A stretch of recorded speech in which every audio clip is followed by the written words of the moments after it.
ہم بینکاک پہنچ گئے۔ اپنی مصروفیت کے باعث کتنی ہی باتیں بھول جاتا ہوں۔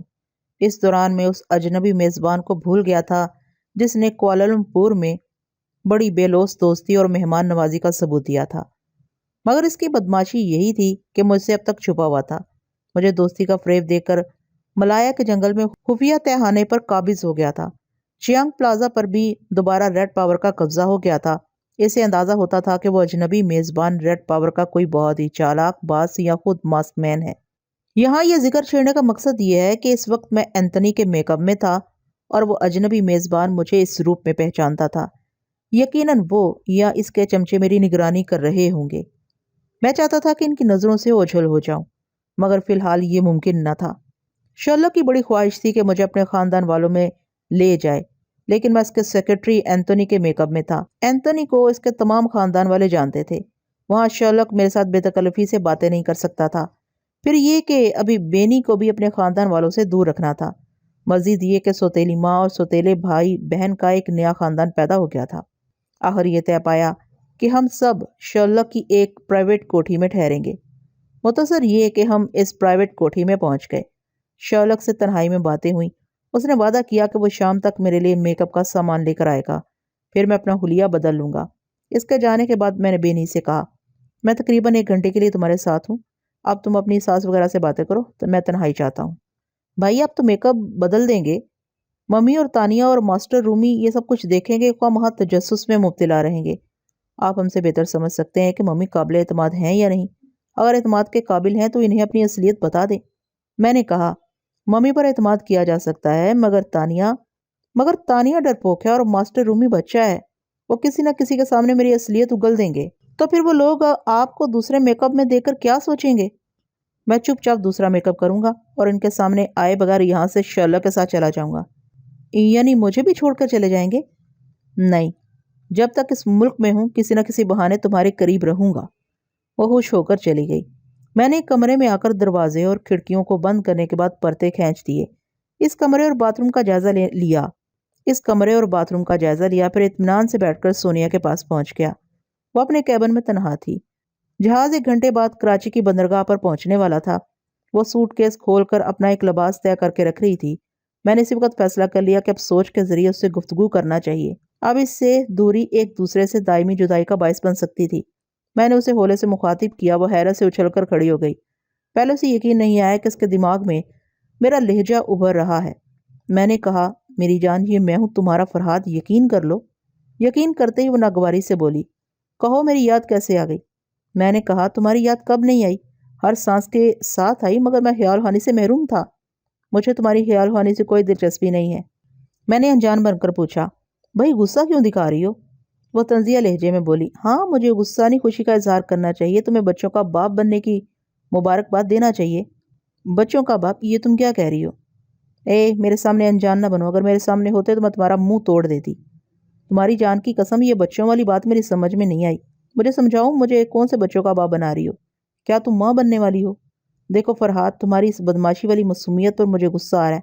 میں کبھی نہیں مان سکتی کہ تم نے اخبارات میں اپنے متعلق کچھ پڑھا نہ ہو۔ میں نے کل سے اخبار کا منہ نہیں دیکھا۔ ملائک کی سرحد پار کرنے کی فکر میں لگا تھا۔ اب یہاں تھائی لینڈ پہنچ گیا ہوں۔ یہاں مجھے شمع بینی کا موقع مل گیا۔ ٹیلیپیتھی واپس آ گئی۔ واپس آتے ہی سب سے پہلے تم سے مخاطب ہو رہا ہوں۔ میں تمہارے لیے دیوانہ رہتا ہوں اور تم مجھے پروانہ سمجھنے کی بجائے مکھی سمجھ کر اڑا دیتی ہو۔ میری نظروں میں تمہاری حیثیت مکھی سے زیادہ نہیں۔ جاؤ یہاں سے، 2 بدن کی مٹھاس پر بیٹھو۔ 2 بدن؟ میں نے تعجب کا اظہار کیا۔ اچھا، وہ آج کل اخبارات میں میرا خوب تذکرہ ہو رہا ہے، 2 بدن کا ذکر بھی ہوا تھا۔ تم انہی ڈبل جیل کا تانا دے رہی ہو؟ وہ دونوں ہاتھوں کی مٹھیاں بھیج کر بولی، وہ ڈبل حرامزادیاں تمہارے بچوں کی مائیں بن رہی ہیں۔ میں نے ہنستے ہوئے کہا، کسی نے تمہیں میرے خلاف بھڑکایا ہے؟ بکواس مت کرو، تمام دنیا کے اخبارات جھوٹ نہیں بول سکتے۔ یقین نہ ہو تو پچھلے دن کا اخبار کہیں سے حاصل کر کے پڑھو۔ میں تمہارے بچوں کی ماں بننے کے قابل نہیں تھی۔ ڈبل جیل کے پاس ڈبل حسن، ڈبل ادائیں تھی، اس لیے تم انہیں اپنے ڈبل بچوں کی مائیں بنا رہے ہو۔ ذرا ایک بار سامنے آؤ، میں تمہاری ایسی کی تیسی کر کے رکھ دوں گی۔ میں نے بدستور اپنی پارسائی جتاتے ہوئے کہا، تمہارے غصے سے یہ ثابت ہوتا ہے کہ بچوں والی بات درست ہے، مگر تمہیں بھی یقین کرنا چاہیے کہ ایسا انجانے پن میں ہو گیا۔ وہ ذرا چپ ہو کر سوچنے لگی۔ یہ بات اس کے دل کو ذرا لگی تھی کہ میں انجانے پن میں خواہ مخواہ باپ بن رہا ہوں۔ میں نے اپنی بات پر زور پیدا کرنے کے لیے کہا، تم خود ہی سوچو، اگر ڈبل جیل سے دلی لگاؤ ہوتا تو وہ امریکہ میں نہ ہوتی، میرے ساتھ تھائی لینڈ میں رہتی۔ یہ تو میں جانتی ہوں کہ تمہیں دلی لگاؤ کسی سے نہیں ہے، آئے دن نئی جو مل جاتی ہے۔ جان تمہاری قسم مجھے صرف تم سے دلی لگاؤ ہے۔ ارے مجھے جان نہ کہنا، اسی زبان سے رومانہ کو بھی جان کہتے ہوگے۔ اوہ رومانہ، میں نے ایک سر دہ بھر کر کہا، اس نے میری جدائی سے تنگ آ کر دوسرا ساتھی ڈھونڈ لیا ہے۔ سونیا اندر سے خوش ہو گئی، پھر چونک کر بولی، چھوٹے مکار، ابھی تو تم نے کہا تھا کہ خیال ہانی واپس آتے ہی پہلے مجھ سے رابطہ قائم کیا ہے، پھر یہ رومانہ کے متعلق کہاں سے معلومات حاصل ہو گئی؟ اس ذہین عورت نے بڑی خوبصورتی سے میرا جھوٹ پکڑا تھا۔ میں ایک ذرا گڑبڑایا، لیکن عورت خواہ کتنی ہی ذہین ہو اسے بیوقوف بنانے میں دیر نہیں لگتی۔ میں نے کہا، بھئی میں نے رومانہ سے دماغی رابطہ قائم نہیں کیا، وہ تو یہیں تھائی لینڈ میں ایک خوبرو نوجوان کے ساتھ ہے، میں نے اپنی آنکھوں سے اسے دیکھا ہے۔ میں اپنے اصلی روپ میں نہیں ہوں، اس لیے وہ مجھے پہچان نہ سکی۔ سچ پوچھو تو میں بھی تمہارا اصلی روپ اب تک پہچان نہ سکی، میں نے درد بھرے لہجے میں کہا۔ میرا اصلی روپ یہ ہے کہ میں ہارے ہوئے جواری کی طرح واپس تمہیں ہی جیتنے کے لیے آتا ہوں۔ سونیا، میں تمہارے علاوہ میں یون اور رومانہ کو چاہتا تھا، میں یون مر چکی ہے، رومانہ نے ایک اور نیا ساتھی ڈھونڈ لیا ہے۔ یہ سبق ملا کہ صرف تم ہی مجھ سے سچی محبت کرتی ہو۔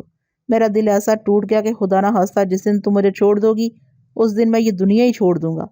وہ ایک دم سے پگھل گئی۔ میں جھوٹ بول بول کر اس کی محبت حاصل کر رہا تھا اور وہ سچ مچ مجھے تنہا اور دل برداشتہ پا کر تڑپ جاتی تھی، میرے لیے بکھر جاتی تھی، تنکا تنکا ہو کر مجھے اپنے وجود کے ہر تنکے میں سمیٹ لینا چاہتی تھی۔ بظاہر میں اس سے جھوٹ بولتا تھا، حقیقتاً وہ ایسے تند و تیز مزاج کی عورت تھی کہ جھوٹ سچ کی ملاوٹ سے ہی اس کی نفرت کو محبت میں بدلا جا سکتا تھا۔ نفرت، میں نے غلط کہا، وہ مجھ سے نفرت کر ہی نہیں سکتی تھی، ہاں اپنی عادت سے مجبور ہو کر غصہ دکھاتی رہتی تھی۔ بہرحال میں نے اسے جیت دیا۔ جب میں نے یہ کہا کہ اگر وہ مجھے چھوڑے گی تو میں دنیا چھوڑ دوں گا تو وہ اندر سے تھرا گئی تھی۔ ایک سوچ اشارتاً اس کے دماغ سے گزر گئی کہ فرحاد کو یہ نہیں معلوم ہونا چاہیے کہ وہ بایونک مین سے برائے نام دلچسپی لے رہی تھی، میرے فرحاد کا دل ٹوٹ جائے گا۔ میں نے چپ چاپ مسکراتے ہوئے پوچھا، چپ کیوں ہو؟ ابھی میں نے ذرا دیر کے لیے تم سے رابطہ ختم کر دیا تھا، یہاں خیال ہانی میں مداخلت ہوئی تھی، تم نے کچھ کہا ہو تو میں سن نہ سکا۔ وہ مطمئن ہو کر بولی، میں بایونک مین کے متعلق کہہ رہی کہ وہ مجھ میں دلچسپی لے رہا ہے۔ ہاں، رسونتی نے مجھے بتایا تھا کہ بایونک مین تمہارے پیچھے پڑ گیا ہے اور تم رسونتی کو اس سے چھپاتی پھر رہی ہو۔ سونیا نے کہا، یہ قصہ پرانا ہو گیا ہے، رسونتی ہندوستان چلی گئی ہے اور بایونک مین میرا دوست بن گیا ہے، وہ مجھ میں دلچسپی لے رہا ہے۔ کیا میں تمہیں دلچسپی کا مطلب سمجھاؤں؟ نہیں، میں صرف اتنا سمجھتا ہوں کہ میری جان کو صرف مجھ سے دلچسپی ہے۔ وہ مسکرانے لگی، اپنے تمام حالات بتانے لگی۔ میں سب کچھ جانتا تھا مگر انجان بن کر سنتا رہا۔ آخر میں اس نے بتایا کہ جمی عرف بایونک مین اس پر بری طرح عاشق ہو گیا ہے، ایسا عاشق کہ اس کی خاطر سپر ماسٹر سے بغاوت کر سکتا ہے اور اس کی خاطر وہ اس کے ساتھ کراچی کی بندرگاہ پر اترے گا۔ میں نے کہا، سونیا ذرا سوچو، سپر ماسٹر کیسے راضی ہو گیا کہ جمی ہندوستان رسونتی کے پیچھے جانے کی بجائے تمہارے ساتھ پاکستان چلا جائے؟ وہ بولی، جمی کا دعویٰ ہے کہ سپر ماسٹر اس کی ہر بات مان لیتا ہے۔ میرا خیال ہے کہ سپر ماسٹر اور ماسک مین دونوں ہی رسونتی تک پہنچنے میں ناکام رہے ہیں، وہ لوگ صرف میرے ذریعے ہی اسے تلاش کر سکتے ہیں۔ وہ جانتے ہیں آج نہیں تو کل میں رسونتی کی مدد کے لیے ہندوستان ضرور جاؤں گی یا پھر شاید پاکستان میں کہیں سے ملاقات کروں گی، اس لیے سپر ماسٹر نے جمی کو میرے ساتھ آزاد چھوڑ دیا ہے۔ اتنے میں دروازے پر دستک ہوئی، پھر جمی کی آواز سنائی دی۔ اس نے کہا، میں نے کہا، تم جمی سے باتیں کرو، میں ذرا معلومات کے دوسرے ذرائع استعمال کرتا ہوں، ابھی واپس آؤں گا۔ اس نے کیبن کا دروازہ کھول دیا۔ جمی نے اندر آ کر دروازے کو بند کیا، پھر کہا، سونیا ایک نئی بات سنو، آقا سبحانی پر پہرا اٹھا دیا گیا ہے۔ اچھا، یہ تو تعجب کی بات ہے، جمی نے برتھ پر بیٹھتے ہوئے کہا۔ میرا اندازہ ہے کہ سپر ماسٹر اور ماسک مین کے درمیان مصالحت ہو گئی ہے، یہ بات ان کی سمجھ میں آ گئی ہے کہ دو تنظیمیں آپس میں ٹکراتی رہیں گی تو کوئی رسونتی تک نہیں پہنچ سکے گا، اس لیے مجھے اور آقا سبحانی کو تمہارے ساتھ لگا رکھا ہے۔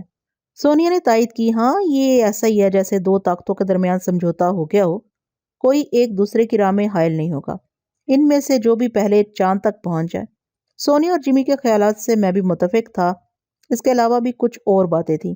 سپر ماسٹر اور ماسک مین دونوں ہی رومانہ کو ہندوستان میں دیکھ رہے تھے اور سمجھ رہے تھے کہ میں جلد ہی تھائی لینڈ سے نکل کر رومانہ کے پاس ہندوستان پہنچوں گا۔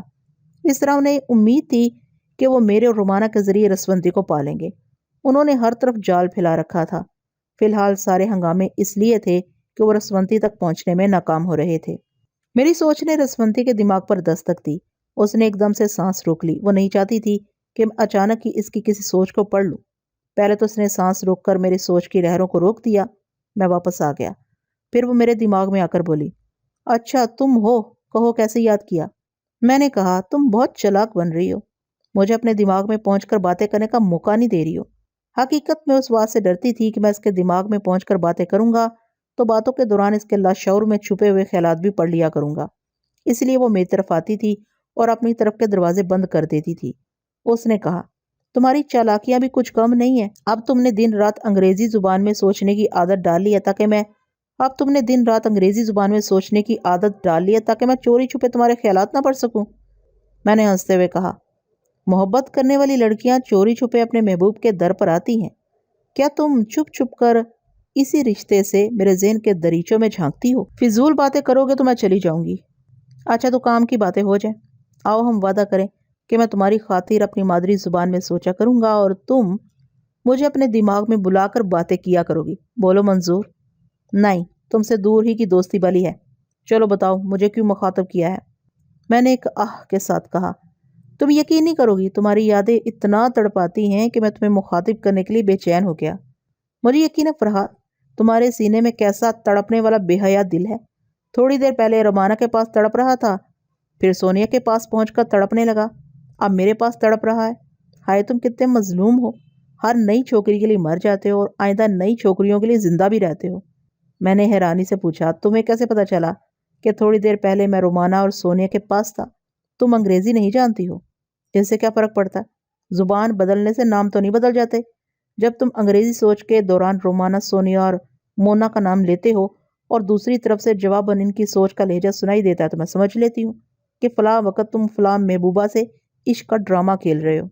میں جھیم کر اپنا سر کھجانے لگا۔ وہ ہندی کے علاوہ کوئی دوسری زبان نہیں جانتی تھی مگر میری رگ رگ سے واقف تھی۔ اجنبی زبان میں بھی لڑکیوں کے نام سن کر میرے عشقیہ کھیل کو سمجھ لیتی تھی۔ میں نے اپنی صفائی پیش کی، رسونتی میں اپنے حالات سے مجبور ہو جاتا ہوں، لڑکیاں ایسے انداز میں ٹکراتی ہیں کہ میں سنبھل نہیں پاتا۔ یہ ایک عالمی حقیقت ہے کہ حسین عورت سے ٹکرانے کے بعد مرد پہلے گرتا ہے، گرتا نہیں پھسلتا ہے۔ سچائی بیان کرتے وقت لفظوں کا فریب نہ دو۔ چلو یہی صحیح، لیکن خدا گواہ ہے میں پہلے لڑکیوں سے کترانے کی حتی المکان کوشش کرتا ہوں۔ مونا سے کترانے کی مثال سامنے ہے۔ میں نے اس کے ساتھ ایک کیبن میں پچھلی رات گزاری مگر اسے ہاتھ نہیں لگایا۔ وہ کتنی حسین اور کیسی پرشباب ہے یہ میں تمہیں پہلے بتا چکا ہوں۔ وہ ذرا چپ رہی، میری بات سے تھوڑا بہت متاثر ہوئی ہوگی۔ میں نے اس کی سوچ کو پڑھنا چاہا۔ اس نے سانس روک لی، پھر بولی، ادھر آنے کی کوشش نہ کیا کرو، میں صرف اس لیے تمہاری قدر کرتی ہوں کہ تم پہلے بھی میرے کام آتے رہے۔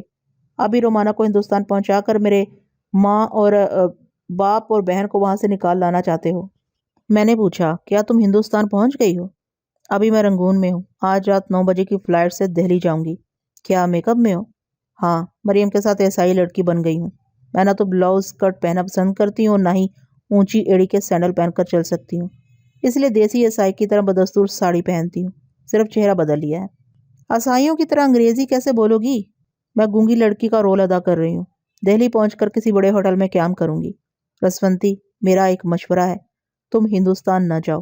تمہارے عزیزوں کو محض اس لیے نظر بند رکھا گیا ہے کہ تم وہاں جاؤ گی، تمہارے اور میرے لیے زبردست جال بچھایا گیا ہے، تمہارا وہیں رنگون میں رہنا مناسب ہوگا۔ پھر میں نے کچھ سوچ کر کہا، ٹھہرو، پہلے یہ بتاؤ، یہ وہ شخص جو مونا کے دماغ میں چھپ کر رہتا تھا، کہیں وہ اس وقت ہماری باتیں تو نہیں سن رہا ہے؟ نہیں، وہ میرے دماغ تک پہنچ ہی نہیں سکتا، اور اگر تمہارے دماغ میں چھپا ہوا ہوتا تو میں اسے محسوس کر لیتی۔ میں پوری طرح مطمئن ہو کر تمہیں اپنا پروگرام بتا رہی ہوں۔ رہ گئی میرے رنگون میں رہنے والی بات، تو اصل بات یہ ہے کہ میں اپنی بہن اور ماں باپ سے ملنے کے لیے بہت بے چین ہوں۔ تم ایک عملی زندگی گزار رہی ہو، بے چینی اور بے صبری نقصان پہنچایا کرتی ہے۔ دیکھو، میری پلاننگ یہ ہے کہ ہم دونوں ہندوستان سے باہر رہیں گے۔ رومانہ کے بعد اب سونیا دہلی پہنچے گی، وہ دونوں وہاں اپنا کام دکھائیں گی، ہم صرف ٹیلیپیتھی کے ذریعے انہیں گائیڈ کریں گے۔ وہ کچھ سوچنے لگی، پھر بولی، فرحات، کیا حرج ہے کہ اگر میں وہاں جاؤں؟ تم دور رہ کر میری حفاظت کر سکتے ہو۔ تم 2 خطرناک تنظیموں کی چالیں نہیں سمجھ رہی ہو۔ ایک تو وہ سمجھ رہے ہیں کہ ہم دونوں ہندوستان پہنچیں گے اور ہمیں وہاں ایک ساتھ گھیرا جائے گا۔ دوسری سب سے اہم بات یہ ہے کہ تم دونوں تنظیموں کے درمیان فساد کا ذریعہ بنی ہوئی ہو۔ انہیں آپس میں لڑنے دو۔ تمہاری ہر ممکن کوشش یہی ہونی چاہیے کہ وہ تمہیں تلاش کرتے رہیں اور تم نایاب رہو۔ اچھی بات ہے، تم کہتے ہو تو میں یہیں ٹھہر جاتی ہوں۔ ابھی مریم سے کہتی ہوں کہ فلائٹ کا ریزرویشن کینسل کرا دے۔ رسونتی، تم یہ انگریزی الفاظ اچھی طرح ادا کر رہی ہو، کیا بات ہے؟ مریم تمہیں انگریزی سکھا رہی ہے کیا؟ ہاں، میں جھوٹ نہیں بولوں گی کیونکہ تم مریم کی سوچ کے ذریعے میری انگریزی تعلیم کو سمجھ لو گے۔ خطرہ، میں نے کہا، اب میں جاپانی زبان میں سوچنے کی عادت ڈالوں گا۔ وہ ہنستی ہوئی بولی، میں رفتہ رفتہ ہر زبان میں تمہارا پیچھا کروں گی، اسی کو محبت کہتے ہیں۔ میں نے چھیڑا۔ اس کی ہنسی کو بریک لگ گیا، خاموشی چھا گئی۔ جب خاموشی ناقابل برداشت ہوئی تو میں نے اسے آواز دی، پتہ چلا کہ وہ بھاگ گئی ہے۔ میری سوچ نے اس کے دماغ پر دستک دی۔ وہ پھر میرے دماغ میں آ کر بولی، تم کام کی باتیں کم اور بکواس زیادہ کرتے ہو۔ اچھا، کام کی بات پوچھ رہا ہوں، تم نے اپنی بہن اور ماں باپ سے دماغی رابطہ قائم کیا تھا؟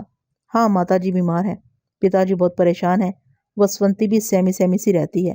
سرکاری قید میں بظاہر انہیں کوئی تکلیف نہیں پہنچائی جاتی، مگر دن رات ان لوگوں سے پوچھا جاتا ہے کہ رسونتی ان سے کب رابطہ قائم کرتی ہے، وہ کیا کہتی ہے، ہندوستان کب آ رہی ہے، ابھی وہ کہاں ہے؟ میرے ماں باپ انکار کرتے ہیں، انہیں یقین دلاتے ہیں کہ میں ان سے رابطہ قائم نہیں کر رہی ہوں، مگر سرکاری طور پر دھمکی دی گئی ہے کہ اگر میں 2 دن کے اندر ہند سرکار کے سامنے حاضر نہ ہوئی تو میرے تمام عزیزوں کو جیل میں بھیج دیا جائے گا اور انہیں اذیتیں پہنچائی جائیں گی۔ انہیں کہاں نظر بند رکھا گیا؟ فوجی چھاؤنی کے ایک بنگلے میں۔ اس بنگلے کا نمبر 27 ہے، وہ 2 منزلہ ہے۔ اوپری منزل میں میری بہن اور والدین کو رکھا گیا ہے، فرشی منزل میں میجر وشواس ناتھ رہتا ہے۔ اس بنگلے کے آس پاس دوسرے فوجی افسروں کے بنگلے ہیں، وہاں چاروں طرف سخت پہرا ہے، کوئی شہری وہاں قدم نہیں رکھ سکتا، یہاں تک کہ فوجی افسران کو بھی بنگلہ نمبر 27 تک جانے کے لیے خصوصی اجازت حاصل کرنا پڑتی ہے۔ میں نے پوچھا، تمہارے عزیزوں کو کھانا پہنچانے کے لیے وہاں ملازم ضرور ہوں گے؟ ہاں، نقاب پوش گونگے ملازم ہیں، میرے ماں باپ سے تحریر کے ذریعے سوالات کرتے ہیں۔ کیا تم کسی فوجی کے دماغ تک نہیں پہنچ سکتی؟ ابھی تک کامیابی حاصل نہیں ہو سکی، وہاں گہری خاموشی رہتی ہے۔ فرشی منزل میں باتیں کرنے والا کوئی بھی فوجی پہلے ریڈیو یا ریکارڈر کی موسیقی بلند کر دیتا ہے تاکہ ان کی باتوں کی آواز اونچے آرکیسٹرا میں گم ہوتی رہے۔ رسونتی، میں ایک بار تمہارے پتا جی کی آواز سنی تھی، بہت عرصہ ہو گیا، ان کا لب و لہجہ یاد نہیں رہا۔ تم مجھے اپنے دماغ میں پہنچنے دو اور ان سے رابطہ قائم کرو، میں ان کے لہجے کے ذریعے تمہارے خاندان والوں تک پہنچوں گا۔ تم وہاں پہنچ کر کیا کرو گے؟ جہاں عورت کا ذہن تک جاتا ہے وہاں سے مرد کی ذہانت شروع ہوتی ہے۔ ابھی میں تمہیں کیسے بتاؤں کہ میں وہاں کیا کر سکتا ہوں؟ میں وہاں کے ماحول کو سمجھنے کے بعد ہی کچھ کہوں گا۔ وہ بولی، اچھا آؤ میرے پاس، میں پتا جی سے رابطہ قائم کر رہی ہوں۔ اس نے اپنے دماغ کا دروازہ میرے لیے کھول دیا، پھر اپنی سوچ کی لہروں کو اپنے باپ تن سنگھ تک پہنچایا۔ جیسا کہ میں بتا چکا ہوں، تن سنگھ یوگا کی مہارت میں استاد کا درجہ رکھتا تھا۔ بہت پہلے ماسٹروں کی تنظیم میں اس نے یوگا فوج تیار کی تھی۔ رسونتی نے اپنے باپ اور بہن کو سپر ماسٹر کی قید سے نکال کر ہندوستان پہنچایا تھا۔ اب وہاں ہند سرکار نے ریڈ پاور کے زیر اثر ان بیچاروں کو اپنے ہی دیش میں قیدی بنا کر رکھ دیا تھا۔ بہرحال میں رسونتی کے دماغ میں پہنچ کر باپ بیٹی کی باتیں سننے لگا۔ تن سنگھ بہت پریشان تھا، کہہ رہا تھا، بیٹی تمہاری ماں کی حالت بہت نازک ہے، سرکار کی طرف سے ایک بہت ہی تجربہ کار ڈاکٹر علاج کر رہا ہے مگر کوئی فائدہ نہیں ہوا۔ ابھی آدھ گھنٹہ پہلے چند فوجی تیری ماتا جی کو اسٹریچر پر ڈال کر اسپتال لے گئے ہیں۔ میں نے اور وسونتی نے گڑ گڑا کر کہا کہ ہمیں بھی مریضہ کے ساتھ جانے دیا جائے، مگر ہمیں نیچے سیڑھیوں تک بھی جانے نہیں دیا گیا۔ بیٹی، بھگوان بچائے رکھے، تیری ماں کا آخری سمے لگتا ہے، ہم اتنے مجبور ہیں کہ صرف دعا ہی کر سکتے ہیں۔ رسونتی نے تسلیاں دیتے ہوئے کہا، پتا جی آپ پریشان نہ ہوں، وسونتی کو حوصلہ دیں، میں ماتا جی کے پاس جا رہی ہوں۔ یہ کہہ کر اس نے ماں سے رابطہ قائم کیا، پھر ماں کی سوچ کی لہروں کو گرفت میں لینا چاہا، گرفت ناکام ہو گئی۔ بوڑھی ماں کا دماغ ہمیشہ کے لیے خاموش ہو چکا تھا۔ رسونتی کے دماغ کو ایک دھچکا سا لگا۔ میں نے جلدی سے کہا، رسونتی صبر کرو، حوصلے سے کام لو۔ وہ یک بیک پھوٹ پھوٹ کر رونے لگی۔ مجھے مریم کی آواز سنائی دی، وہ اپنی زبان میں پوچھ رہی تھی، ارے کیا ہو گیا؟ تم اچانک اس طرح کیوں رو رہی ہو؟ میں نے اسے آواز دی، مریم میں فرحاد علی تیمور بول رہا ہوں۔ وہ چونک کر ادھر ادھر دیکھنے لگی۔ میں نے کہا، یہ حیران ہونے کا وقت نہیں ہے، رسونتی کی ماں کا انتقال ہو گیا ہے، اس لیے یہ رو رہی ہے، اسے تسلیاں دو۔ مریم نے گہرے دکھ کے ساتھ کہا، آہ بیٹی، یہ میں کیا سن رہی ہوں؟ مسٹر فرحاد کہہ رہے ہیں کہ تمہاری ماں… اسے اچانک خیال آیا کہ رسونتی انگریزی نہیں سمجھے گی۔ وہ ٹھہر ٹھہر کر بولنے لگی، your mother died, Farhad told me your mother died. رسونتی انگریزی کے ایسے الفاظ سمجھ لیتی تھی جو ٹھہر ٹھہر کر بولے جاتے تھے۔ اس نے سمجھ لیا کہ فرحاد نے اس کے دکھ کو دور تک پہنچا دیا ہے، مریم تک پہنچا دیا ہے۔ اس کے دکھ کو دوسرے ملک کو دوسری قوم کی عورت سمجھ رہی ہے۔ ہم اس لیے روتے ہیں کہ دوسرے ہمارے آنسوؤں کے درد کو سمجھ سکیں۔ میری اس حکمت عملی سے یہ فائدہ ہوا کہ رسونتی کی ڈھارس بندھنے لگی۔ چونکہ میں اس کے دماغ میں موجود تھا اس لیے اس کے چور خیالات کو پڑھ رہا تھا۔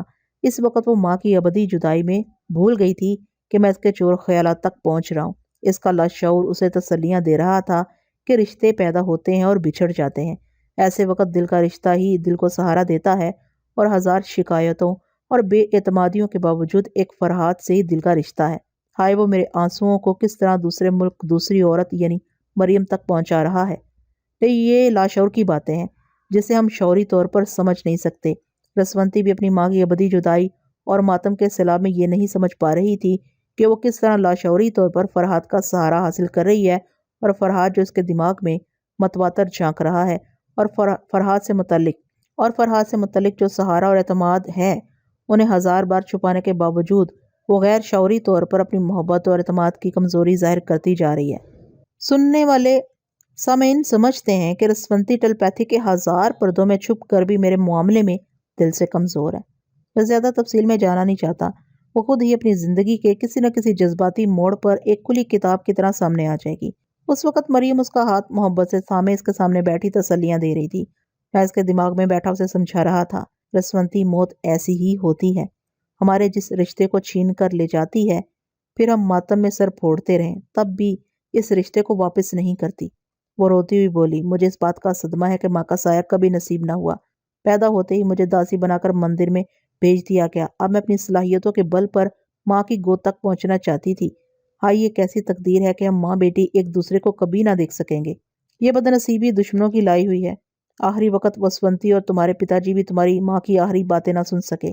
اس نے ایک سرد آہ بھری۔ اس نے کہا، کچھ عرصہ پہلے جب میں نے پہلی بار تمہیں سابقہ سپر ماسٹر سے باتیں کرتے سنا تھا، اس وقت تم اپنے دیس کی بھلائی کے لیے اس سے دوستی کا معاہدہ کرنا چاہتی تھی۔ شرط یہ تھی کہ سپر ماسٹر تمہاری بہن اور پتا جی کو آزاد کر کے ہندوستان بھیج دے۔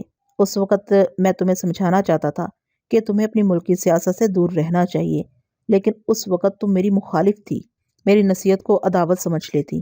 آج میں تمہیں ضرور سمجھاؤں گا۔ سمجھو رسونتی، تمہارے ہی دیس میں تمہارے ساتھ کیا سلوک ہو رہا ہے۔ وہ ایک گہری سانس لے کر بولی، ہاں سمجھ رہی ہوں۔ میں ان دشمنوں کو عبرتناک سزائیں دوں گی۔ فی الحال دشمنوں کو بھول جاؤ، انہیں یاد رکھنے کے لیے میں تنہا کافی ہوں۔ اب تم اپنے پتا جی کے پاس جاؤ، انہیں اور وسونتی کو تسلیاں دو، میں تھوڑی دیر کے بعد آؤں گا۔ میری اتنی سی نصیحت یاد رکھو کہ غصے، جوش اور جذبے میں مجھ سے مشورہ کیے بغیر کوئی قدم نہ اٹھانا۔ اس سے رخصت ہو کر میں نے رومانا کا خیال کیا۔ وہ بڑے آرام سے ہپیوں کے ساتھ سفر کر رہی تھی، ان کے ساتھ ہنس بول رہی تھی، یہ معلوم کرنے کی فکر میں تھی کہ ان میں سے کتنے ہپی اصلی ہیں اور کتنے نقلی۔ میں مطمئن ہو کر وہاں سے واپس آ گیا۔ پھر میں نے ونود شرما کو یاد کیا، وہ ونود شرما جو ہندوستان کا ارب پتی سرمایہ دار تھا، جس کے روپ میں ہانگ کانگ سے استنبول گیا تھا۔ پھر وہی ونود شرما جو میرا جانی دشمن تھا، ملایا کے جنگل میں صحبتیں اٹھانے کے بعد میرا دوست بن گیا تھا۔ اب مجھے اس کی ضرورت تھی۔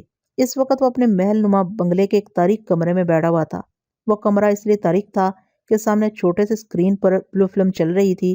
اس کی آغوش میں ایک حسین لڑکی تھی اور وہ اس حسینہ کے ساتھ بلو فلم کا کردار بنا ہوا تھا۔ میں فوراً اس کے دماغ سے نکل آیا۔ ایسے وقت مداخلت مناسب نہیں تھی۔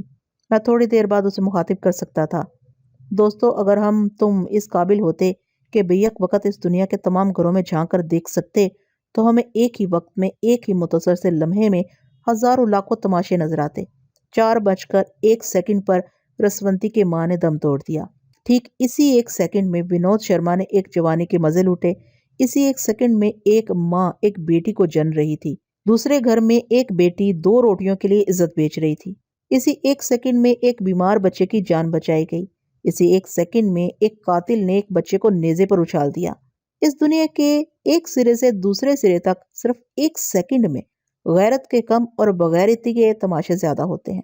اچھا ہوا کہ ہم یہ سب کچھ نہیں دیکھ سکتے، ورنہ خود کو جانور اور جانوروں کو اشرف المخلوقات سمجھنا شروع کر دیتے۔ 15 منٹ کے بعد میں نے پھر ونود شرما کے دماغ میں جھانک کر دیکھا۔ فلم ختم ہو چکی تھی۔ اب وہ لڑکی کے پہلو میں بیٹھا بیئر پی رہا تھا۔ میں نے اس کی سوچ میں کہا، ہائے شبانہ یاد آ رہی ہے، کیسی ظالم حسینہ تھی۔ ملایا کے جنگل میں میرے ہتھے نہیں چڑھی۔ دراصل فرحات سے متاثر ہونے والی کسی لڑکی کو پھانسنا ممکن نہیں ہے۔ اس سوچ کے دوران میرا نام آیا تو اس کے تصور میں میری صورت ابھر آئی۔ پہلے شبانہ کا تصور تھا جو مٹ گیا۔ اس سے اندازہ ہوا کہ وہ مجھ سے کس قدر متاثر ہو چکا تھا۔